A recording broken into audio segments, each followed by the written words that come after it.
In today's video, I'm going to teach you how to lock transactions using the lock date feature on Xero, a fantastic tool for businesses looking to enhance their financial management and maintain record accuracy.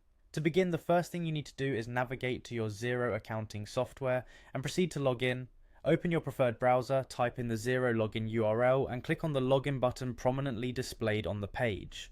Once there, simply enter your email and password. Remember that keeping your login credentials secure is crucial in protecting your sensitive financial information. After entering your information, click login to proceed. Now that you are logged in, you will be directed to your Xero dashboard. This is your main hub for accessing all your financial information and settings. Take a moment to familiarize yourself with the layout and features available, as this will help you navigate more efficiently in the future. On the dashboard, locate your company name and click on it. This will lead you to a new page where you can access various settings relevant to your company's financial operations. In this setting menu, you'll see different options available. Here, you should look for and click on Settings. As you may notice, there's a section that hints looking for advanced settings. This is exactly where we want to go next, so give it a click. The advanced settings contain several options that allow you to fine-tune your financial operations, so it's always a good idea to explore these settings further when you have time.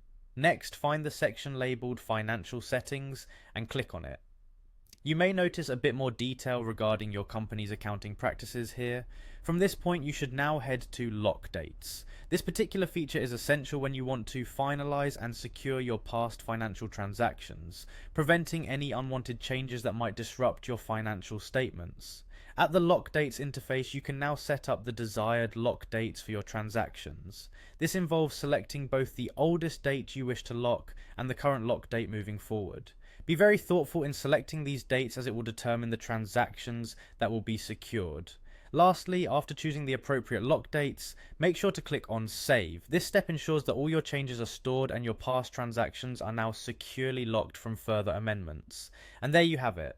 By following these steps, you've successfully learned how to lock transactions on Xero with precision. I hope you found this guide helpful and that it empowers you to take even greater control over your financial management using Xero. Thank you for tuning in, and until next time.